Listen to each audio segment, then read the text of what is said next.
welcome to the Webster Tarpley program, this week's edition here on Unbound Radio. And our theme today is going to be basically one thing. It is to attempt to read in the light of the current Bilderberg proceedings going on or about to begin in England, near London, actually not far from Heathrow Airport, which is why they do it at that point, to try to see what we can tell about the mood in the world financier ruling class. And remember, this is, so to speak, the enemies. The governments of the world are controlled by these oligarchs, these neo-feudal financiers and their various hangers-on. And we'll talk a little bit about Bilderberg lore in a minute, but we've got to cut through a lot of garbage, because the fact that Bilderberg is a secret proceeding, that it's not open to the public, that it's not like Davos or something like this, where you can get an idea of what's going on and go in and interview people and be part of the lectures. It is therefore possible for people from the outside to project all manner of idiocy onto what is going on the inside. And, of course, our dear friends, the libertarian reactionaries, that is to say, reactionaries, and in some cases, I'm afraid, neo-fascists, who disguise themselves as libertarians, can project every garbage that they want onto those proceedings. And what they've done is make up a terrific mythology. Now, unfortunately, you know my motto, de mortuis nihil nisi bonum. We don't want to talk badly about the dead, but unfortunately we have to. This character, Tucker, the correspondent of the American Free Press, if that's what they really call it these days, the Liberty Lobby, the Roosevelt haters, those who were soft on fascism in the 30s and have continued to be, in my view. Tucker was somebody who claimed to get telephone calls from the inside. He claimed to get all kinds of secret reports and everything. And having viewed him up close as he operated at as kind of a diner, an alfresco diner last May, June there in Chantilly, Virginia, and you can see this, it's up on the internet. It was clear to me that he was simply inventing things, that he made this stuff up. And he said, they're all in favor of Obama, and they don't like free enterprise, and they don't want, they love big government and all this other stuff. Absolutely primitive garbage. But he could claim that he was getting it. At one point he said, inside the meeting, they're cursing the name of Ron Paul. Cursing the name of Ron Paul. Well, inside the meeting, there was Peter Thiel, the anarcho-capitalist, right? The ultra-reactionary, neo-fascist, what can we call him? Peter Thiel, big money bags. He was cursing Ron Paul so much that he gave $3.9 million to Ron Paul's PAC, right? The PAC that was dedicated, super PAC probably by this point, that was dedicated to advancing the electoral fortunes of Ron Paul, and as I warned you all last cycle, Rand Paul, little Rand, the nepotist, who was the beneficiary of that entire thing, right? And this is the southern jurisdiction of the Scottish Rite Freemasonry. These are the neo-Confederates. These are the racists. This is basically Strom Thurmond, Jesse Helms, and Trent Lott with a slightly different visage put on. So, a couple of comments in just a minute. Welcome back to the Webster Tarpley program. I'm talking about Bilderberg and the need to cut through a cloud of absolute disinformation and really vulgar, stupid misreporting. This character, Tucker, therefore, said that inside the Bilderberg meeting, his sources said that the name of Ron Paul was being cursed. And I wondered, could that be Peter Thiel, who was giving him almost $4 million through his super PAC to spread this ideological poison of Paul-tardism or the Paul bearers?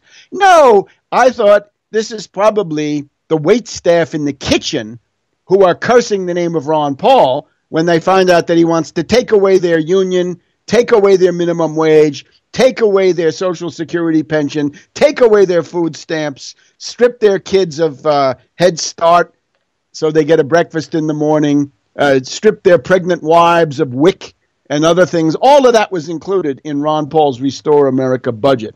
So, again, watch out for absolute disinformation, and especially if it's tending to glorify the libertarian view of the world, then you really have to watch out. But let's get right to the heart of the matter, right? Armed now with this healthy skepticism. What is the situation? We have to understand last year, the Bilderberg group came out for Romney. They essentially placed their bet on Romney. Now, this is interesting in many ways. Charlie Skelton, my esteemed colleague and a fine person who is not dealing in any of what I've just said, but is actually an honest reporter with a certain degree of political, a significant degree of political sophistication. It was Charlie Skelton who reported based on 4 sources that Bishop Mitt Romney, the would-be dictator of the United States, had gotten his way into the Bilderberg meeting in Chantilly, not Obama. And my reading had been, before that and independent of that this group was in favor of Romney, that they wanted a permanent austerity dictatorship ruled by Romney, in which lots of people would be excluded from the franchise, and that would be enforced by fascist judges packing the Supreme Court. There would be a general destruction of unions on the model of Hitler and Mussolini. And since, of course, this would be done through states like Snyder or Walker, if you had the Supreme Court packed with fascist judges, then, of course, libertarian judges is what we call them today, then there'd be very little that could be done about that, right? Short of the mass strike writ large, which is always there. And we want to always remember it. But it would then become a much, much more difficult thing. And it probably means several decades of fascist rule and Chinese world domination. Because remember, that's also the inevitable consequence of these reactionary libertarian policies. Always add in the expense of learning Chinese so you can follow orders when this happens. Okay, last year, the Bilderberg supported Romney. And if you can't figure that out, we have some articles here. I think one of them that I just reported on my Twitter feed, right, the distinguished Webster G. Tarpley, is that Romney beat Obama in Wall Street contributions by 38 to 5. 38 to 5. I guess that could be a football score. Probably very hard to imagine that as a baseball score, although possible. But 38 to 5, rather one-sided, wouldn't you say? Romney got 700 to 800% more than Romney out of Wall Street. Does that mean anything to you out there, oh benighted dwellers in the libertarian outer darkness? And there are not that many of you, right? Remember that Ron Paul would be lucky to get 10% in most Republican primaries, maybe 8%, and that's 8% of maybe 25% who are represented in the Republican Party. So what have we got? We're down to about 2 to 3%. This is not a revolution, believe me. This is a big fraud kept going with fake media and, above all, huge amounts of reactionary and fascist money. And, of course, what they're complaining about today is they didn't get their tax exemption fast enough, right? The Koch brothers, these reactionary billionaires, are complaining that their little grouplets and groupuscules didn't get the tax exemptions that they wanted. Boy, I'd love to have a tax exemption, but unfortunately, I'm not a social welfare organization and not likely to be accepted as one. But they somehow they can debate it, and then they can collect damages that you're going to pay for. But let's try to keep on the subject here. Last year, this was so well known. Look, Wonket, the DC gossip. This is not high level analysis, but we go back to the Wonket of June the 6th, 2012, article by Kirsten Boyd Johnson. Did Bilderberg monsters just crown Mitt Romney your next leader? Yes, they tried to. And as I've always pointed out, they don't always get what they want. Because there are these elections, there is this process.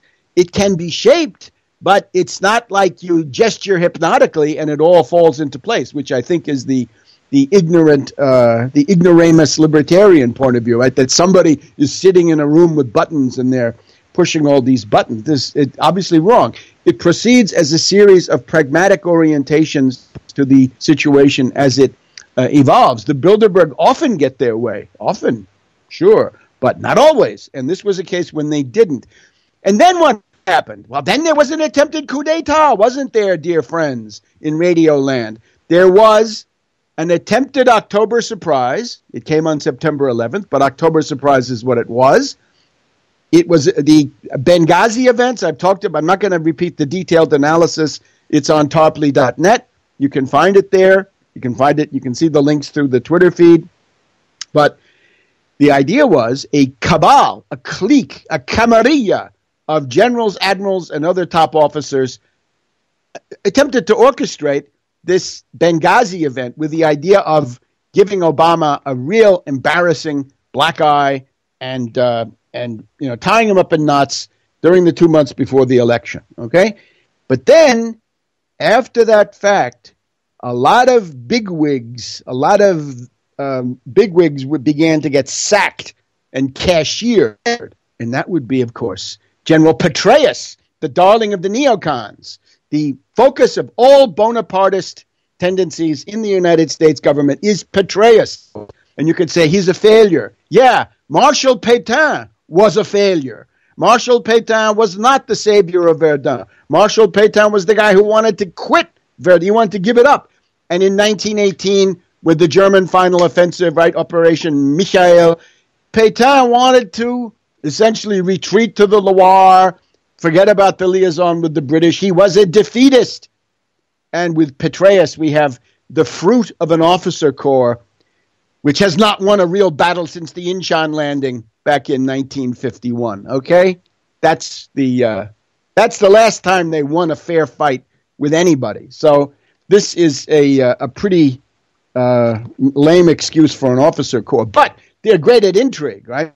They're, as you expect demoralized people who lose most of the time, they're big at intrigue. So the heads that rolled were Petraeus, General Carter Ham of AFRICOM, the guy who controlled the special forces in Benghazi, who controlled the Sigonella airfield 400 miles away. Could have been there very quickly. No.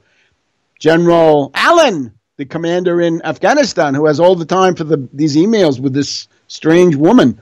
And then General Stavridis, the NATO commander, also a big, important guy. And don't forget Admiral Goyette, commanding that Stennis battle group out there in the Gulf, right? A guy who could have started a war, or the head of the Missile Defense Organization, or others, right? And I've published all the names. And this, of course, extended then to people like Senator DeMint, the neocon paymaster, right? The paymaster for the Koch brothers.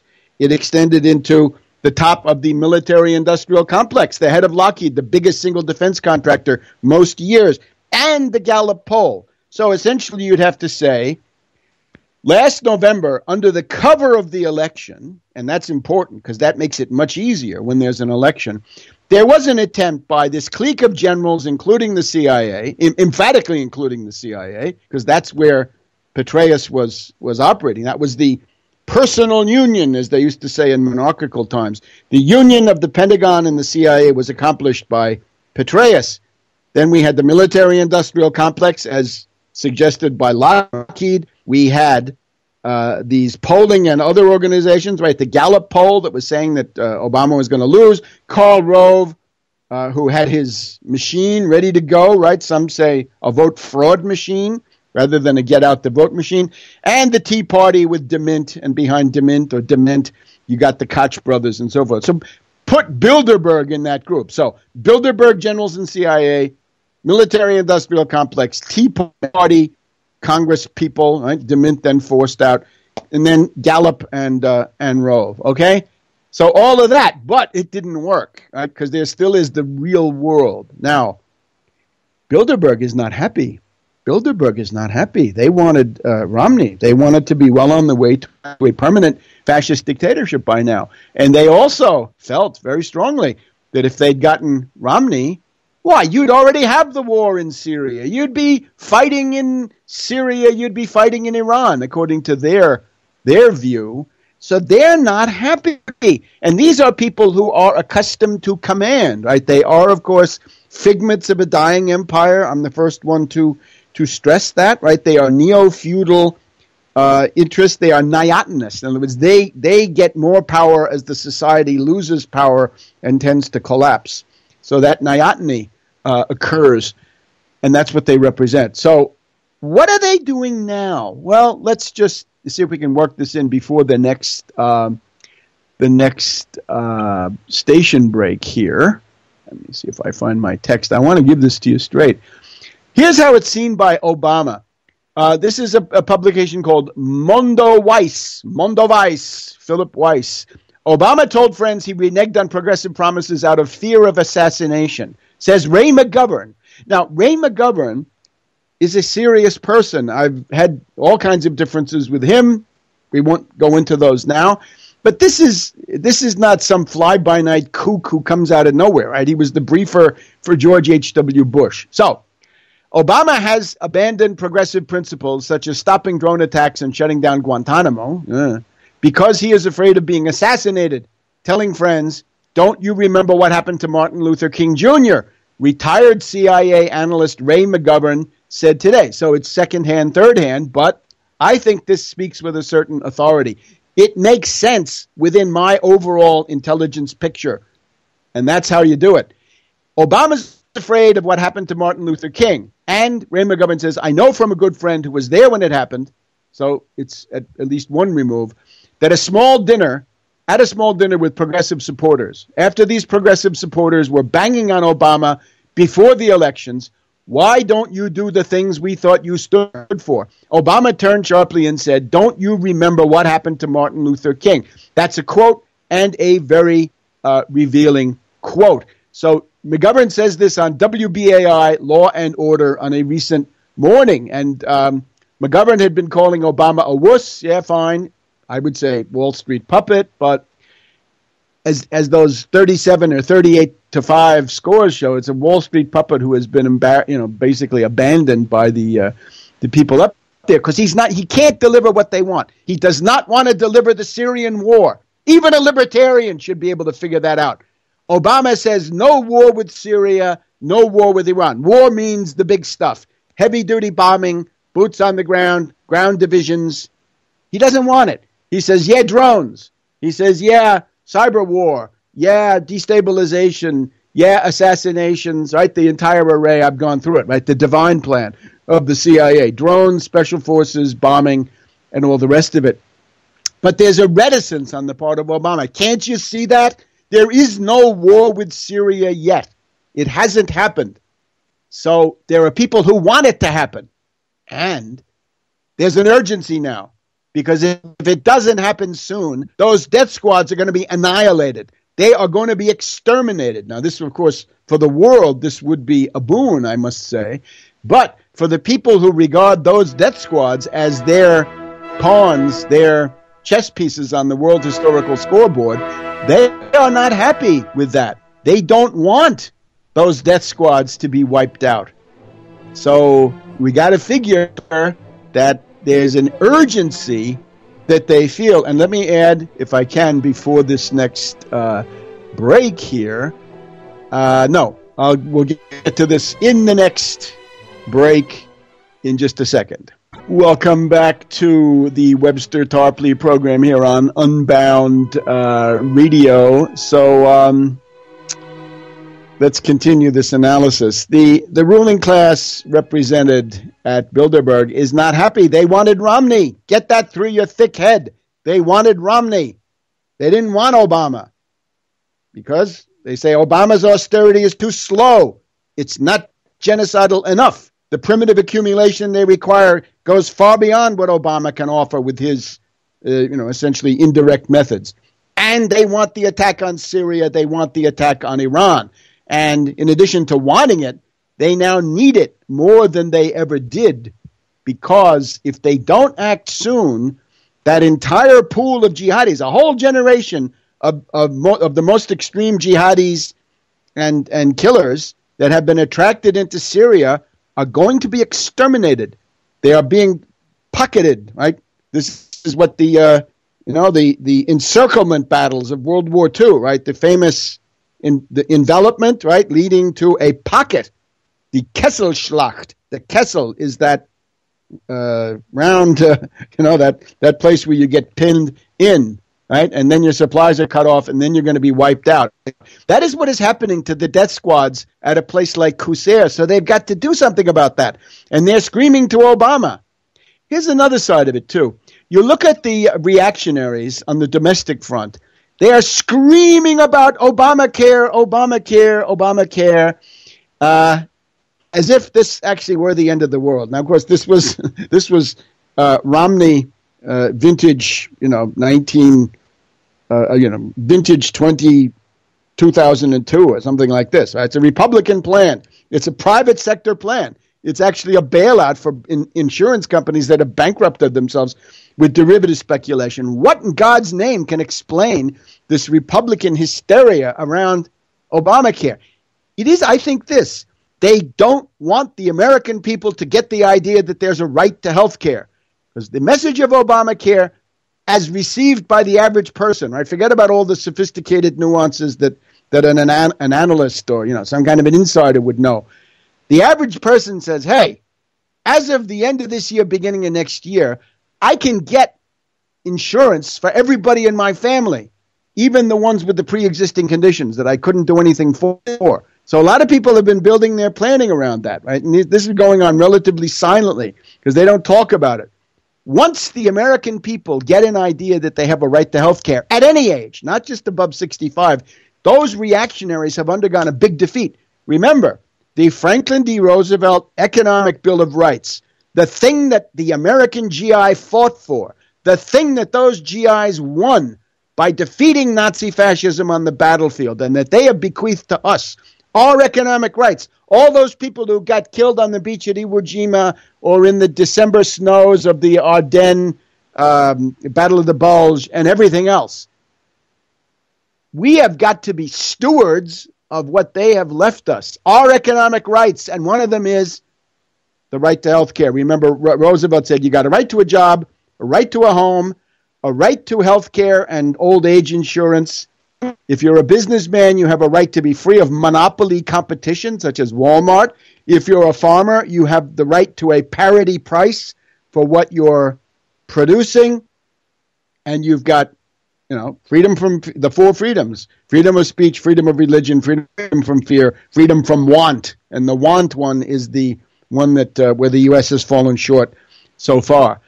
So I think that's the fear. And now what do we get? Obama thinks his life is in danger. I would regard this, frankly, as an authoritative report. I think that Ray McGovern, even though I don't agree with him, and he is from the CIA, and he may, to some degree, still be speaking for the CIA. What do we know? Is telling us that Obama is afraid. Why would he do it? He says, he tells you this incident. So here's what what Ray McGovern says. He says, I've always been shocked that when he came into office, he didn't prosecute the torturers, the kidnappers. How about the bankers, Ray? But anyway, he says, I'm convinced, Ray McGovern now, I'm convinced that the president of the United States is afraid of the CIA. That's why he put John Brennan in place, right now, the head of the CIA. He thinks John Brennan owes more personal loyalty to him than all those other thugs out there who did the torture and so forth. And that's questionable. If you go back to my books, Obama, the Postmodern Coup, The Making of a Manchurian Candidate, and Barack H. Obama, The Unauthorized Biography, in the latter of those two, BHO, The Unauthorized, I compare him to Septimius Severus, and I say, look, how is Obama ever going to command the loyalty of the officer corps? Septimius did it with money, starting the hyperinflation. But in this case with Obama, I don't think he's ever won the loyalty of the officer corps. Think of a crystal. We'll be back in a minute. Welcome back to the Webster Tarpley program. So we're just summing up. The issue of the loyalty of the officer corps to the Constitution is very much an open issue. This has come to a head as a result of the Depression and also the animus that many of them feel against Obama, right? Officer corps heavily drawn from the South. Racist attitudes certainly not unheard of. in those areas, and then the political dimension, right? The spread of libertarianism and other subversive views among the officer corps. What McChrystal, you remember old Stanley McChrystal with his choice words for the elected heads of the civilian government, whatever you want to say. I think you got to figure a lot of generals think the way that McChrystal did, and his sidekick or his friend Petraeus is probably one of them. And we'd then have to go and ask people like Carter Ham and Stavridis and Allen, Goyette, and the other ones. A lot of them have been sacked, but there are lots more. That was just cutting off the some of the most obvious ones. So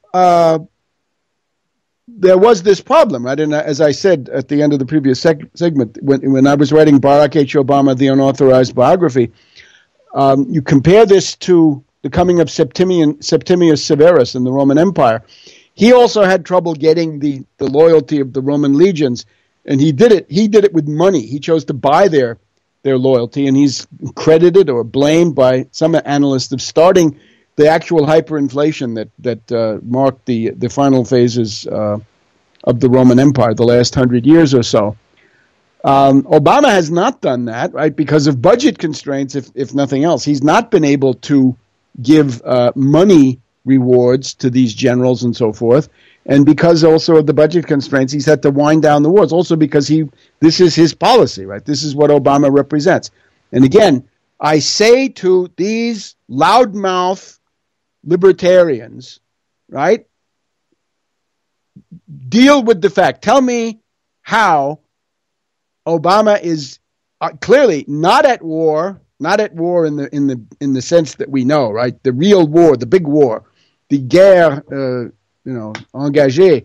This is not what we have in Syria, not what we have in Iran.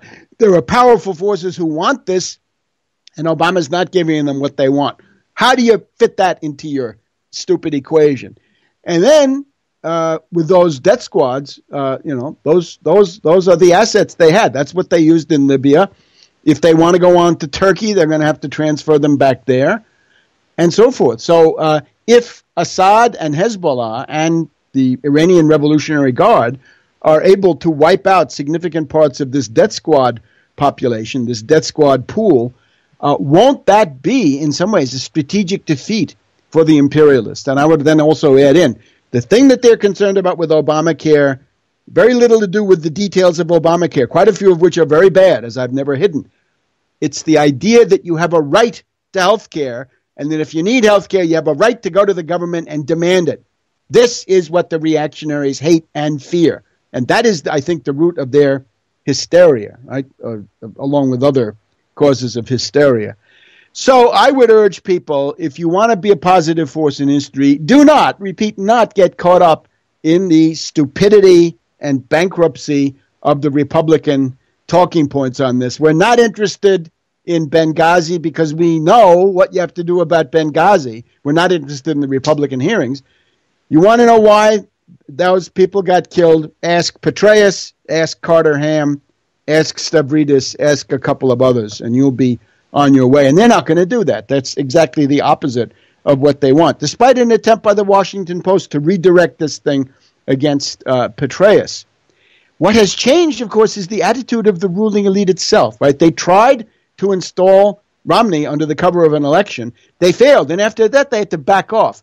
And they've now waited, right? They've given a decent interval, as they say, and now they begin their operations once again. And you can see the news media that were not interested in this scandal, right? Not just Fox, but now CBS, Cheryl Atkinson, Jonathan Karl, ABC. They're falling all over themselves to be the first with the new big lie from the reactionary and fascistoid Republicans. Now, in the middle of all this, Petraeus goes to the Bilderberg conference. This is the number one fact. Petraeus attends Bilderberg this season. And some people, one guy wrote back to me saying, oh, he's a has-been. Yeah, he's a never was. In terms of winning battles, he's like Pétain. He's a loser. But that is not the measure, right? He is supposedly the leading military figure of his generation. So Petraeus is going, And his new employer is going, Henry Kravis of KKR, Kohlberg Kravis Roberts, right? The guy who wrote the biggest check in world history, $28 billion for RJR Nabisco back in the early 80s. And if you look at my Bush book, you'll see that there's a family alliance between Kravis's father and Prescott Bush. So this is a significant force, Henry Kravis, and his wife or his, I don't know what, but Madame Kravis or Mademoiselle Kravis of the Hudson Institute is also there. And we've got 6 Turks, indicating that it seems to me that they've decided that Erdogan can be overthrown. That is not a very clear-cut one, though, because you can see the U.S. media are hyping the destabilization, but there are authentic and inauthentic elements. In other words, the park is obviously a big nothing. The presence of the death squads in Syria and the gas and the kidnappings and the bombings they bring with them, that's serious. So that has to be balanced. But remember, the whole goal of playing Turkey against Syria was to destroy both. And there would be some people who say, well, if we can't destroy Syria, at least let's destroy Turkey. Certainly a lot of finance oligarchs, the Chancellor of the Exchequer, Osborne, his shadow counterpart, Ed Balls, Madame Lagarde, a.k.a. Lagarce of the IMF, always one step away from indictment. Bullet Bob Rubin of Citibank and Goldman Sachs, right? The dominant figure of the late Clinton administration. The darling of LaRouche, then, I think, and now. Tim Geithner, more recent, of the Federal Reserve and the Treasury. Barroso, the neo-fascist of the European Commission. Barclays Bank, and so forth. And then, again, I can't, if we read the article by the British Observer, Stephen Watson, another notable attendee is Peter Thiel, the man who provided financial muscle for online ventures like Facebook and PayPal, as well as LinkedIn and Friendster. Yeah, and who gave $4 million to your candidate, Ron Paul. How about that? Why don't you put that in there? Would that jiggle your outlook a little bit too much? And Petraeus. Petraeus, his boss Kravis, or his employer. I guess it's a way to make Petraeus rich in the short term so that he'll have that taken care of. And, of course, the people from Barclays, from Hong Kong Shanghai Banking Corporation, big money laundering operation, Goldman Sachs, TD Ameritrade, they're all there. The now ex-queen, I think, of Holland is there, and the Dutch Prime Minister, and on and on and on, Shell, British Petroleum, and so forth. But again, I think the sinister feature of this, the most sinister feature, is the presence of Petraeus. So my question for Bilderberg, are you organizing a coup in the United States for this year? Not under the cover of an election. See, when you have an election, it becomes easier. That's the great time for a coup. Project Democracy figured that out, right, with their color revolutions, right? Rose's revolution, Orange Revolution, Cedars, sometimes they win, sometimes they lose, but they generally try to do it connected to an election. So an election is actually an occasion for a coup. That is what Project Democracy has done to these poor voters around the world. But now if they want to do it now, if they want Obama, they can Watergate him out. They can do other things. Now let's look. If you've been watching, the trailers on the TV and just keeping your eyes open, you'll see we now have a rash of movies that try to accredit the meme of an armed attack on the White House. Yes, an armed attack, commando attack on the White House, 1600 Pennsylvania Avenue, Washington, D.C. A couple of months ago, we had one called Olympus Has Fallen. And this was quite graphic, right? They had big trucks loaded with commandos coming in Pennsylvania Avenue, getting in front of Lafayette Park, crossing onto the White House side, crashing through the fence, and the commandos run to attack the White House. That was called Olympus Has Fallen. Now we've got another one called White House Down, even more explicit. Commando attack on the White House. That's 2. And then we've got World War Z. This is Brad Pitt, I guess. And this is mainly zombies, but I think there are some scenes there of the top government buildings, and I believe the White House also getting slammed. Now, we have to read this in the famous context of the Rand Corporation in Santa Monica, so close to Hollywood, the exchange of scenarios, the accreditation of memes.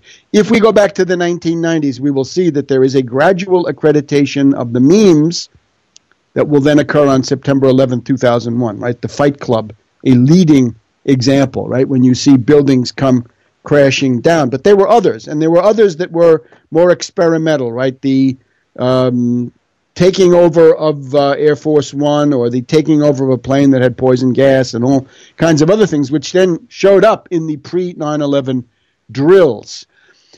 Now, suppose you're Obama and you're watching your basketball game or whatever you're watching on ESPN, and then on comes the trailer for White House Down or Olympus Has Fallen or World War Z.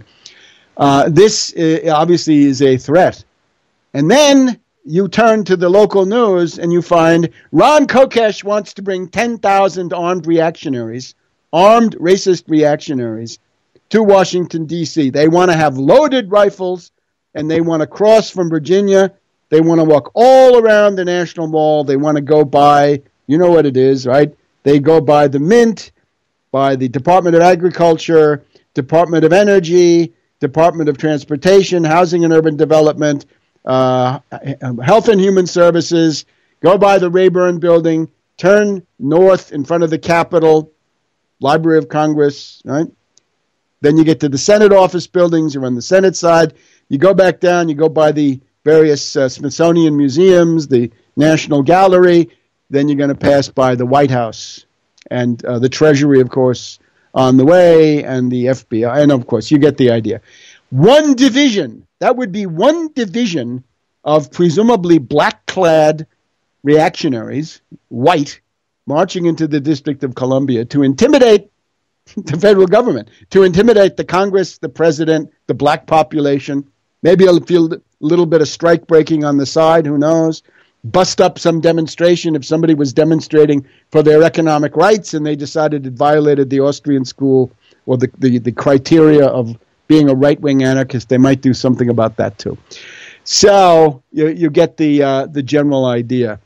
So Obama can then say, my God, this looks like a scenario. Obviously, it's not necessary for the people in the Kokesh March to know why they're there. It's actually better if they don't know why they're there. But if you seed that with the proper provocateurs, you can then turn that into a first-class bloodbath, and then some general blows in, and he says, look, I have a real division here. We're going to brush these people aside, but after that, we're going to impose martial law, and who knows what happens to Obama in the process. So this is where we are now. And if you join in, as so many have, to this mindless, idiotic anti-Obama, you are blind to what may well be a coup d'etat in process, right?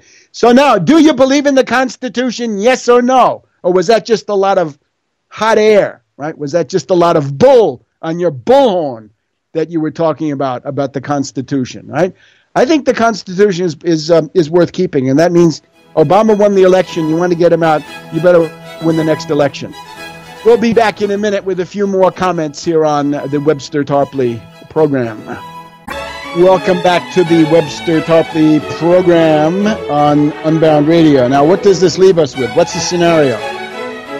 The ruling class, as exemplified by Bilderberg, and other wings of the ruling class, like the Koch brothers, don't go to Bilderberg, but they're there.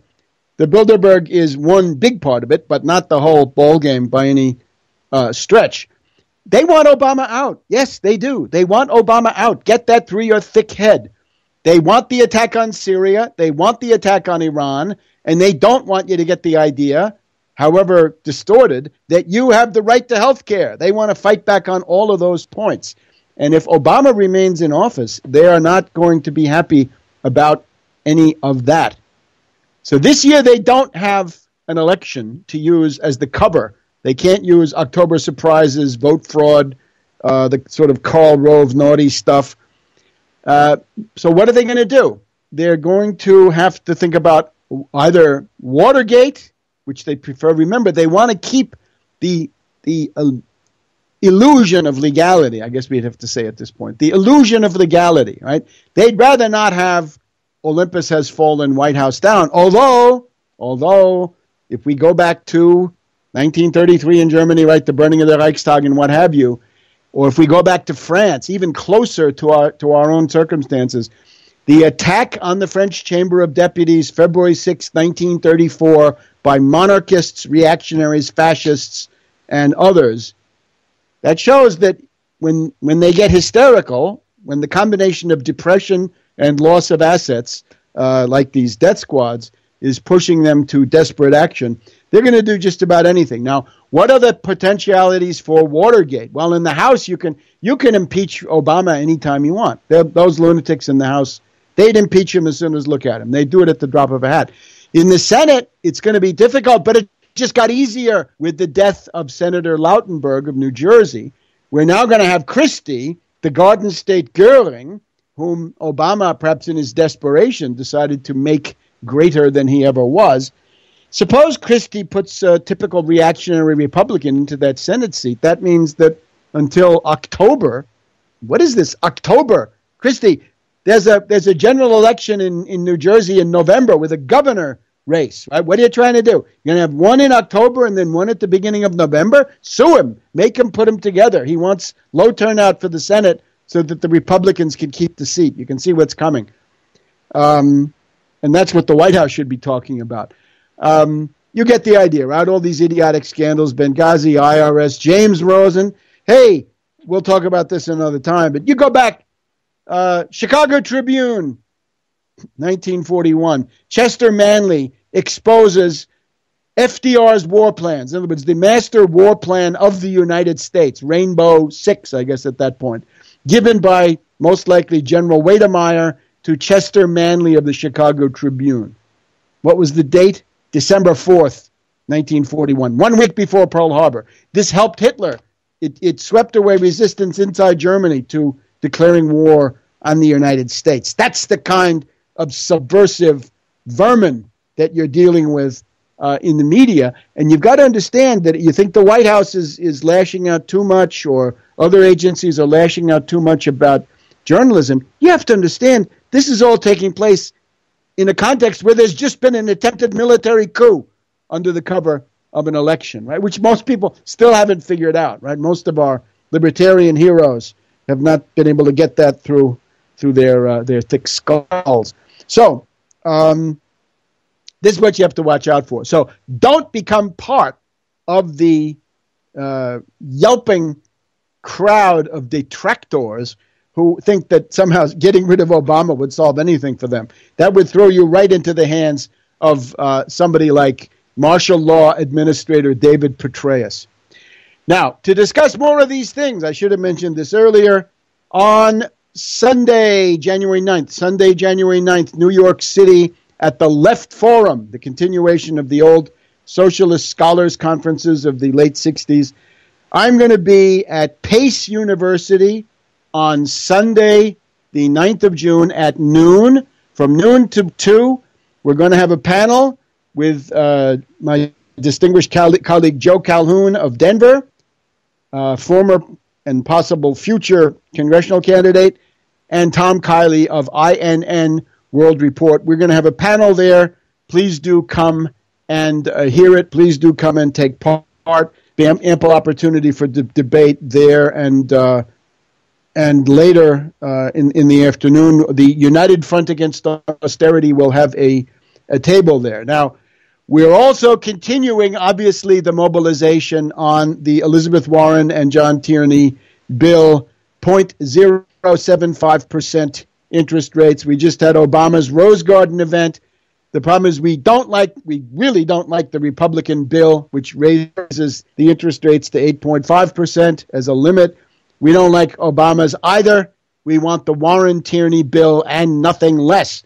And all you libertarian windbags out there, you want to attack the Federal Reserve, here's your chance. It's the only chance you've ever had in your lifetime.